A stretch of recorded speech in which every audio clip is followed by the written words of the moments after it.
Hi my dear brothers and sisters. Hi my dear brothers and sisters. Simple ఇంట్రెస్ట్లోని ఇంకొక మోడల్తో మేము ముందుకు వచ్చాను. ఫస్ట్ సమ్ అయితే చూద్దాం. Mohan lends out a sum to Ramesh at 6% per annum SI rate in such a way that rate of interest increases by 0.5% after end of every year. Calculate the lent sum if after 4 years Mohan receives 1080 rupees as interest. ఇక్కడ సమ్లో ఏమి ఇచ్చారు అంటే కనుక మోహన్ రమేష్ కి ఎంతో కొంత amount అయితే అప్పుగా ఇవ్వడం జరిగింది. అది కూడా ఎంత ఇంట్రెస్ట్ రేట్ తో అంటే కనుక 6% ఇంట్రెస్ట్ రేట్ తోని అమౌంట్ ని అప్పుగా ఇవ్వడం జరిగింది. అది 4 సంవత్సరాలకు ఇచ్చాడు. అయితే ప్రతి సంవత్సరం ఏంటంటే 0.5% ఇంక్రీజ్ చేసి ఇమ్మన్నాడు. అంటే ఫస్ట్ ఇయర్ 6% ఇచ్చాడే అనుకుందాము, తర్వాత అది 6.5% అవుతుంది, third year 7%, at the fourth year వచ్చేసి 7.5% అవుతుంది. అలా 0.5% అనేది ఎవ్రీ ఇయర్ కి ఇంక్రీజ్ చేస్తూ నాకు లాస్ట్ గాని ఏదైతే నేను ఇచ్చానో ఆ మొత్తం అసలు అండ్ దానికి ఇంట్రెస్ట్ ని యాడ్ చేసి అమౌంట్ ని పే చేయమని చెప్పాడు. అయితే ఆ 4 సంవత్సరాల తర్వాత తను తీసుకున్న ఇంట్రెస్ట్ ఎంత అంటే కనుక 1080 రూపీస్ అనేది ఇంట్రెస్ట్. అయితే మనం ఇక్కడ క్యాలిక్యులేట్ చేయమంది, అతను ఇచ్చిన అసలు ఎంత అనేది ఫైండ్ అవుట్ చేయమన్నారు. అది క్యాలిక్యులేట్ చేద్దాం. ఫస్ట్ ఆఫ్ ఆల్ మనకి పీ తెలియదు. సో పీ తెలియదు కాబట్టి మనం తెలియనప్పుడు 100 అని అనుకుంటున్నాము. 100 రూపీస్. అయితే T is equal to 4 years అని తెలిసింది. సింపుల్ ఇంట్రెస్ట్ ఇచ్చేసారు 1080 అనేది ఇంట్రెస్ట్. మనకి ఇప్పుడు పి అనే వాల్యూ ఏంటి అంటే నార్మల్ గా మనం SI is equal to P into R into T by 100 ఈ ఫామ్ లో మనకు తెలిసింది. దీని నుంచి చూసుకున్నట్లయితే పి మనం 100 అనుకున్నాం కాబట్టి 100 into R value first year కి అయితే 6 అండ్ టీ వచ్చేసి 4 years. మనం వీటిని సబ్స్టిట్యూట్ చేయకుండా మామూలుగా చూద్దాం.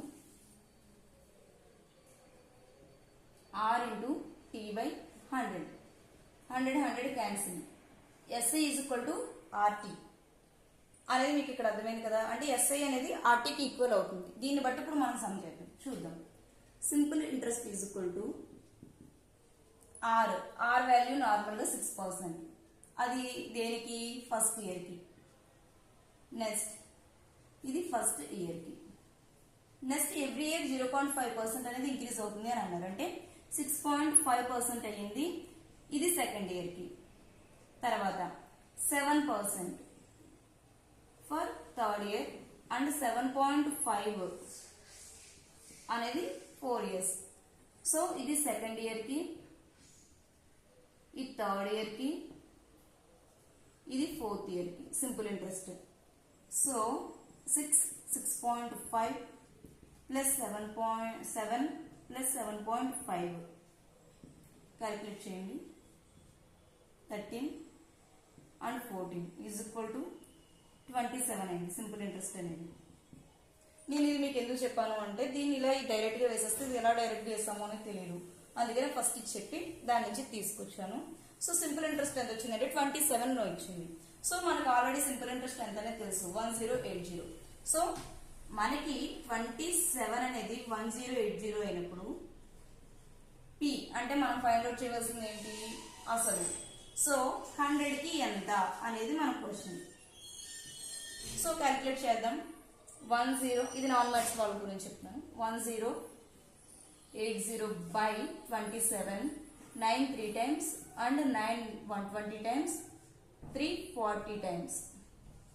సో 40 times అవుతుంది ఇక్కడ. సో 100 కి ఎంత అంటే కనుక 40 ఇంటూ 40 చేయండి. సమ్ అనేది ఈజీగా వచ్చేస్తుంది. So P is equal to 100 కదా, 100 ఇంటూ 40.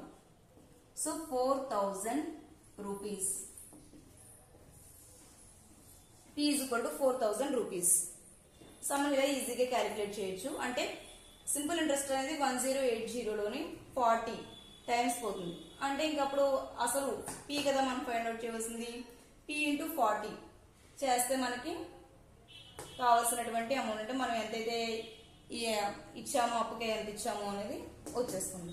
సో ఈ విధంగా ఈజీగా క్యాలిక్యులేట్ చేయొచ్చు. 2 steps లో అయిపోతుంది. ఇదైతే మీరు వేసుకోకర్లేదు, ఇది మీకు ఎలా వచ్చింది అనే అర్థం అవడానికి చెప్పాను. మీరు ఇక్కడ నుంచి స్టెప్ని నార్మల్గా వేసేసుకొని ఈజీగా సాల్వ్ చేసేసుకోవచ్చు, అయిపోతుంది. Okay, thank you so much.